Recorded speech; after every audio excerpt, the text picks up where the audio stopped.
नमस्कार। मेरा नाम डॉक्टर अंशु प्रिया है। मैंने इस वर्ष की सिविल सेवा परीक्षा में पूरे भारत में 16वें स्थान को प्राप्त किया है। मैं थोड़ा-सा आपको अपने बैकग्राउंड के बारे में बताऊँ तो मैं पेशे से एक डॉक्टर हूँ और मैंने 2019 में अपनी एमबीबीएस की डिग्री को प्राप्त किया। उसके उपरांत मैं as a resident doctor AIIMS Patna और बाकी हॉस्पिटल्स में कार्यरत रही हूँ। कोविड के दोनों वेव्स के दौरान मैंने कार्य किया है। यूपीएससी में यह मेरा तीसरा प्रयास था।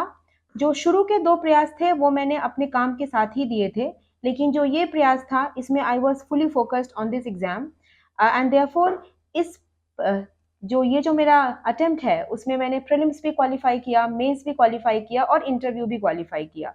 इसके पहले जो मेरे दोनों प्रयास थे उसमें मैं प्रीलिम्स के लेवल को उत्तीर्ण नहीं कर पाई थी। तो आज डीकेटी के माध्यम से मैं आप सभी लोगों के सामने बहुत ही शॉर्ट में अपने इंटरव्यू की स्ट्रैटेजी बता देती हूँ।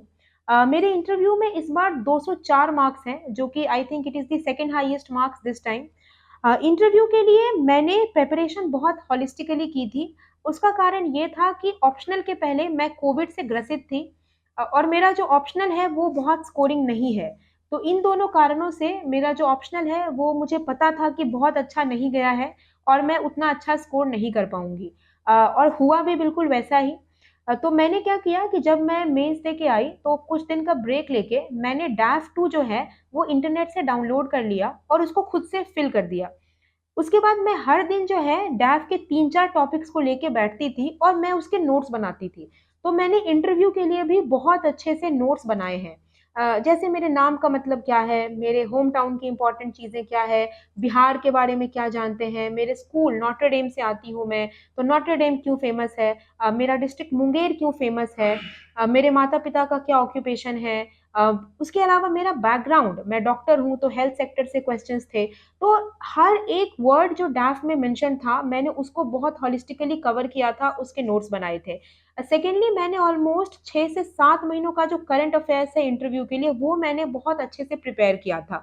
अब यहाँ पर जो करंट अफेयर्स प्रिपेयर करना है आपने, वो ओपिनिएटेड करना है। फॉर एग्ज़ाम्पल अगर मैरिटल रेप पे कोई क्वेश्चन मेंस में आता है, तो there you have to explain the pros and cons कि मैरिटल रेप को क्यों लीगलाइज़ करना चाहिए, क्यों नहीं करना चाहिए। लेकिन इंटरव्यू में आपसे वो आपका ओपिनियन पूछेंगे कि what do you feel should marital rape be legalised. उस केस में you should have one answer. Please don't be in dilemma कि ये भी बोल देते हैं वो भी बोल देते हैं। इंटरव्यू में ओपिनियन बनाइए। ओपिनियन जो है वो should be backed by fact and constitutional provisions. इस बात का ध्यान रखें। तीसरी चीज, स्टैटिस्टिक्स जो है और तथ्य जो है वो आपके टिप्स पे होने चाहिए। कोई भी हवा में बात नहीं करनी है आपको। यदि मुझे ये कहना है कि मैं स्वास्थ्य के क्षेत्र में इन्फेंट मोर्टेलिटी रेट को थोड़ा बेहतर करना चाहती हूँ, तो मुझे मुंगेर का, बिहार का आईएमआर पता होना चाहिए। आप कोई भी चीज़ हवेबाजी में ना करें, इससे इंटरव्यू में आपको बहुत कम मार्क्स मिलेंगे। जो चौथी चीज़ है, अपने आंसर को प्रायोरिटाइज़ करें। अब मुझसे अगर ये पूछा पूछा गया कि बिहार के चैलेंजेस क्या-क्या हैं, तो बिहार के सोशल चैलेंजेस क्या हैं, इकोनॉमिक चैलेंजेस क्या हैं, ज्योग्राफिकल चैलेंजेस क्या हैं, सिक्योरिटी रिलेटेड चैलेंजेस क्या हैं, मुझे चैलेंजेस को इन डिफरेंट पेडिग्रीज में डिवाइड करना है और तब वहाँ पे आंसर करना है। मुझसे पूछा गया कि आप सिचुएशनल क्वेश्चंस में मान लीजिए कोई मॉब वायलेंस है, आप कैसे डील करेंगे? तो I should be able to say कि सर फर्स्टली मैं ये करूँगी, सेकेंडली मैं ये करूँगी, थर्डली मैं ये करूँगी।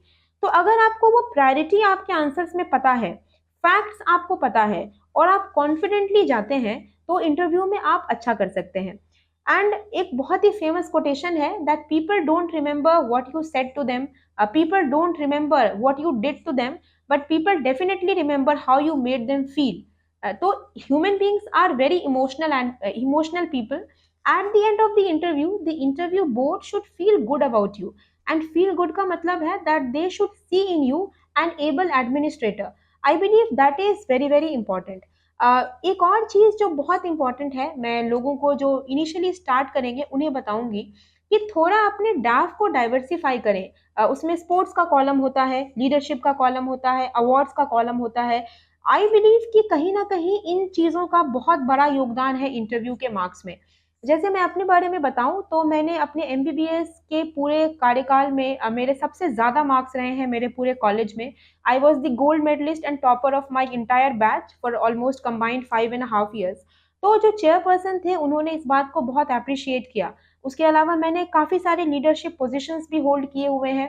कोविड के दोनों वेव्स के दौरान मैंने बिहार डिजास्टर मैनेजमेंट अथॉरिटी के साथ बहुत ग्राउंड लेवल पे काम किया है। तो मुझे याद है कि जो चेयरपर्सन थे वो बहुत इम्प्रेस्ड थे कि आपने कैसे अपनी पढ़ाई को इन चीज़ों के साथ मैनेज किया। तो आई बिलीव दैट जो भी मैंने अपने लाइफ में यूपीएससी के पहले किया था, मुझे उसका कम से कम 15 या 20 नंबर तो फ़ायदा हुआ इंटरव्यू में। Because the chairperson was really impressed just by reading कि you have done this, you have done so well in your college and other stuffs. जिनके पास ये चीज़ें नहीं हैं, वो ना घबराएँ। अगर आप उस दिन अच्छा करेंगे तो डेफ़िनिटली आपको अच्छे मार्क्स आएँगे। लेकिन अगर मान लीजिए कि कोई 11वीं क्लास का या ग्रेजुएशन में जस्ट एंटर कर रहा हो बंदा, तो उसे आई विल सजेस्ट कि कीप योरसेल्फ होलिस्टिक। स्पोर्ट्स खेलिए, पेंटिंग कीजिए, लीडरशिप पोजीशंस को होल्ड कीजिए, कॉलेज की पढ़ाई को सीरियसली लीजिए एंड फिर आप देखेंगे कि आपकी पर्सनैलिटी का डेवलपमेंट इतना होलिस्टिक होगा that you will be able to do good in interview. So I think this is my strategy about mains and interview. So I would like to wish all of you very best and thank you so much.